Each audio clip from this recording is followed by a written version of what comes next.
கொள்ளை அடிக்கிறதுக்கு கட்டி வச்சிருக்கே 3 ஹாஸ்பிட்டல். போன 200 சிலிண்டர்ஸும் இப்பவே வரணும். என்ன உளறு? Get out.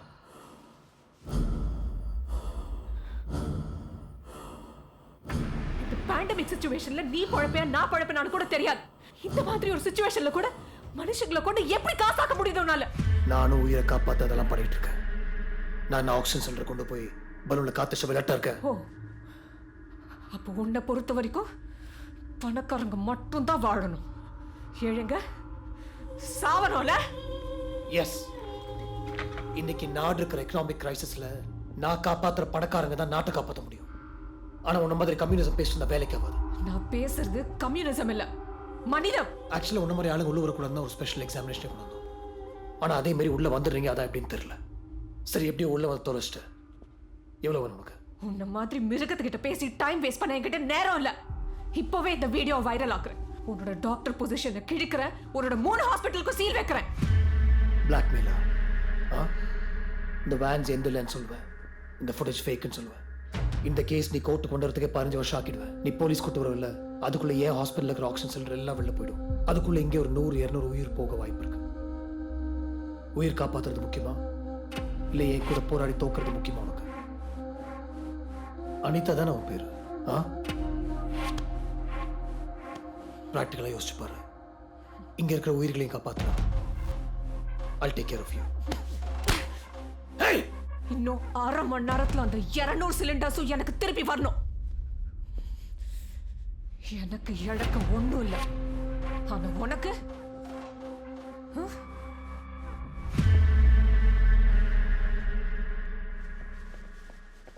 அந்த உசுர் போயிடுச்சுமா?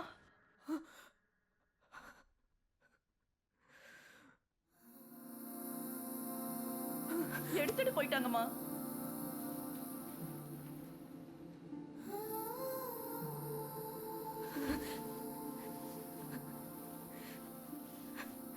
நான் கொண்டுட்டேன். 10 நிமிஷத்துல திருப்பி வரேன்னு சொல்லி நம்பிக்கை கொடுத்து ஏமாத்திட்டேன். இல்லம்மா, நீங்க கொல்லல, கொண்டது அந்த டீன் தான். இவங்களெல்லாம் சும்மாவே விடக்கூடாது. ட்விட்டர், ஃபேஸ்புக், இன்ஸ்டான்னு எல்லாத்துலயும் இவங்களை பத்தி போட்டு விடுங்க. போட்டு என்ன பண்ண முடியும்? இவங்களை நம்மளால ஒண்ணும் பண்ண முடியாது.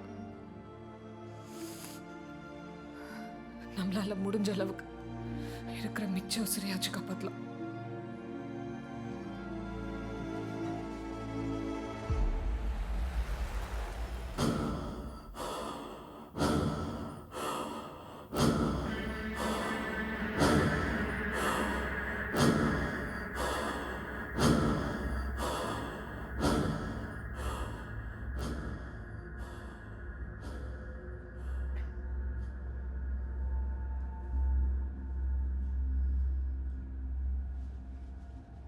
அனிதாம்மா, 3 நாளா ராத்திரி பகலா இங்கேயே கிடக்குறீங்க.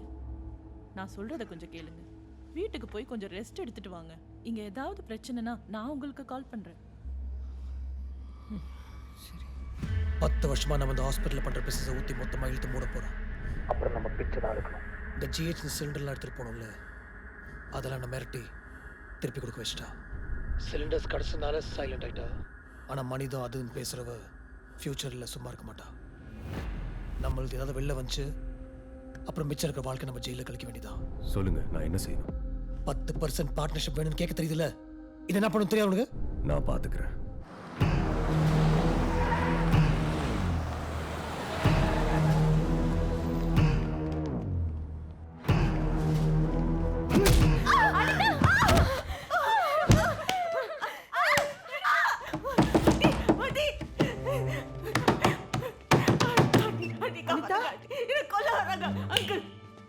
நமக்கு எதுவும்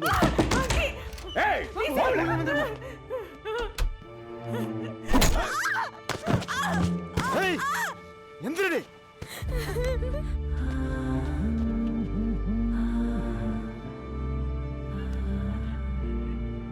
ஆஃப்டர் ஆல் ஒரு ஹவுஸ் சர்ஜன் ஏன் ஹாஸ்பிடல் சீல் வைக்கிறியா? ஒழுங்கா பொம்பளையா மூடிட்டு உட்காந்துக்கலாம்ல. இவ்வளவு போயிருக்காது. என்ன அடிக்க இவ்வளோ பேர் அமைச்சிருக்கியே, யார்கிட்ட போட்ட? அவ அடங்க மாட்டா, போடுங்க அவளை.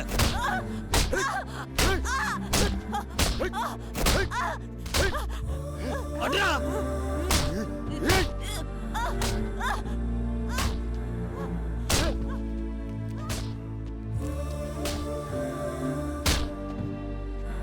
யோ டாக்டர், சைக்கோவாயா நீ? பொம்பளை போய் அடிக்க சொல்லி வேடிக்கை பாக்குற, கண்ணுல பார்க்க முடியல. நவுருடா.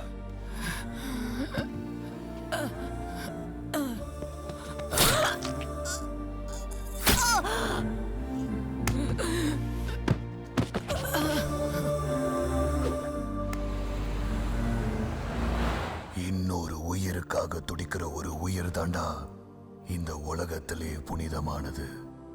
அப்படிப்பட்ட ஒரு புனிதமான உயிரை உன்னோட பேராசைக்காகவும் சுயநலத்துக்காகவும் அணு அணுவா துடிக்க விட்டு கொண்டுட்டியேடா.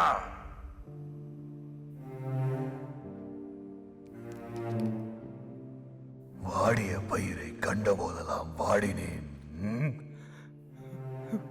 மகான் சொன்னத வீதிக்கு வீதி மேடைக்கு மேடை பேசிட்டு கண்ணுக்கு முன்னாடி மகான் மாதிரி வாழ்ந்த அனிதாவை சாக விட்டுட்டியடா. அவங்க 10-15 பேர் இருந்தாங்க சார். என்னால என்ன சார் பண்ணிருக்க முடியும்? அப்போ காளிய மட்டும் எப்படிடா கொன்ன?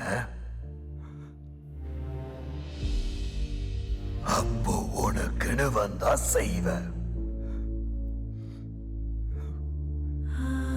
அன்னைக்கு அவனுங்களால மட்டும் அனிதா சாகலடா.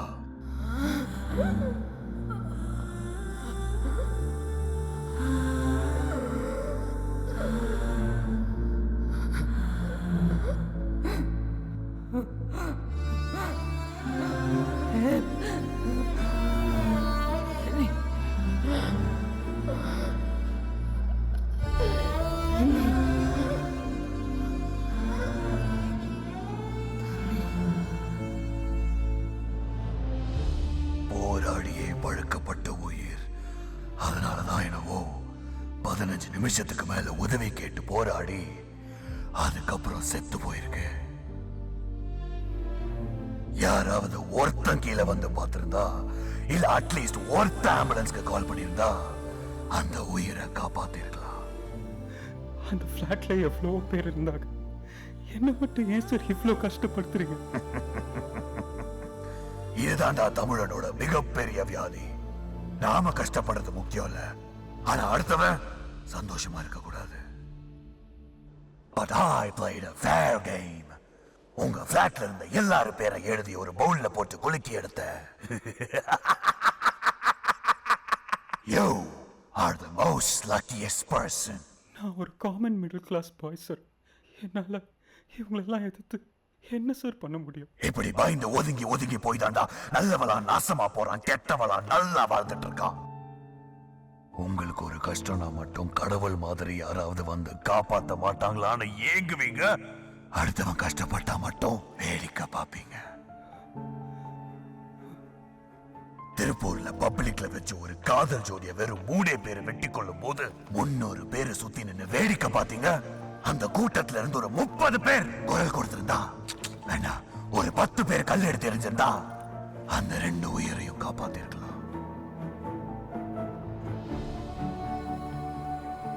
இயேசுநாதர் சிலுவையில ஏத்தின காலத்துல இருந்தே சுத்தி நின்னு வேடிக்கை மட்டுமே பார்த்து பழகிட்டீங்க. நான் சொல்லி மட்டும் இப்ப என்ன திருந்துவா போறீங்க? But one thing, karma is a boomerang. ஒரு நாள் இது உங்களுக்கும் நடக்கும்.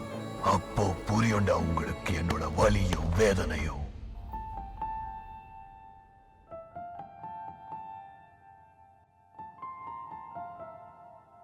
Okay, let's start the game.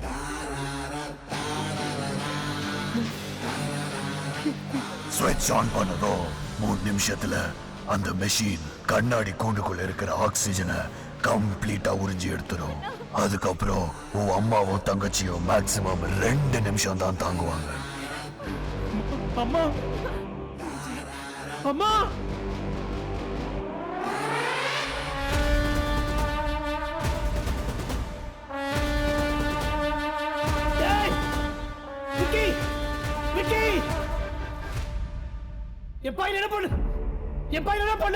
அதுவா பிளேட் அப்படியே பொளந்துட்டு உள்ள போறப்போ நரக வேதனையா இருக்கும்.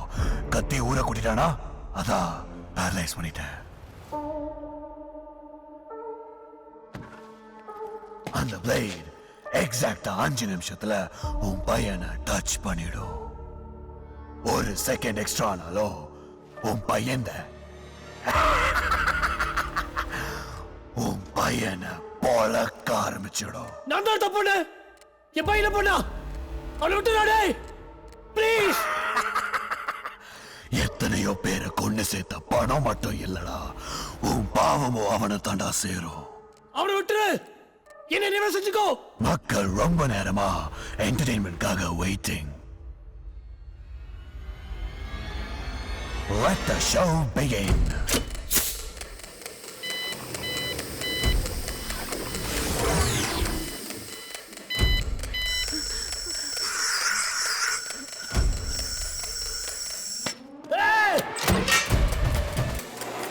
அவனை விட்டுறா ப்ளீஸ்.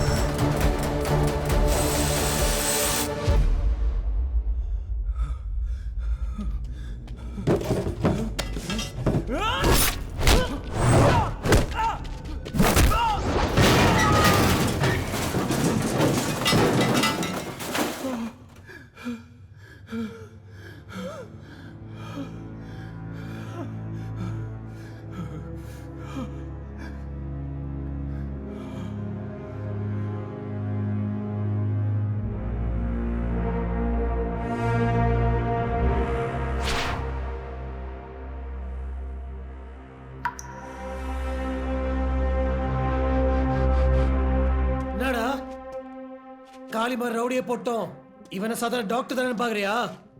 அவனுக்கு அரோவா பிடிச்சி கண்ணாபினா வெட்டா தெரியும். எனக்கு எங்க வெட்டினா என்ன நடக்கும் தெரியும். வாடா.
மாட்டியாடா?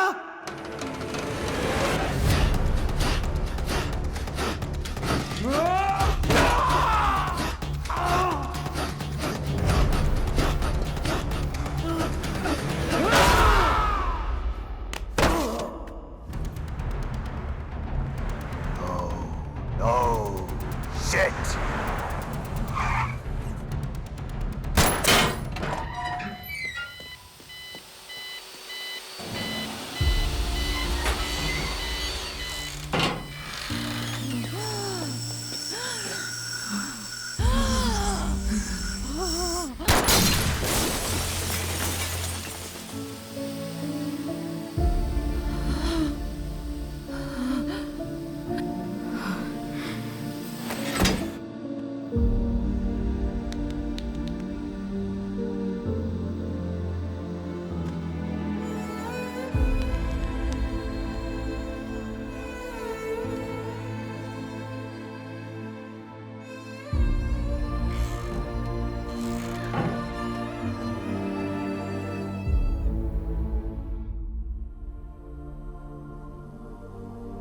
சாட்சிகள் மற்றும் ஆதாரங்களின் அடிப்படையில் கிடைத்த தெளிவுகளின்படி நடந்த கொலைகளுக்கு விஜய் ஒரு கருவியாகத்தான் பயன்படுத்தப்பட்டிருக்கிறார்.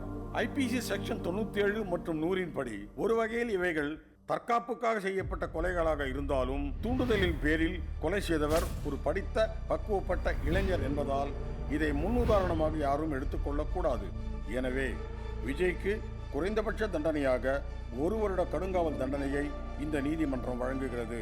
மேலும் அக்யூஸ்ட் நம்பர் 1 மாஸ்க் மேனை விரைந்து பிடிக்கும்படி காவல்துறைக்கு இந்த நீதிமன்றம் உத்தரவிடுகிறது.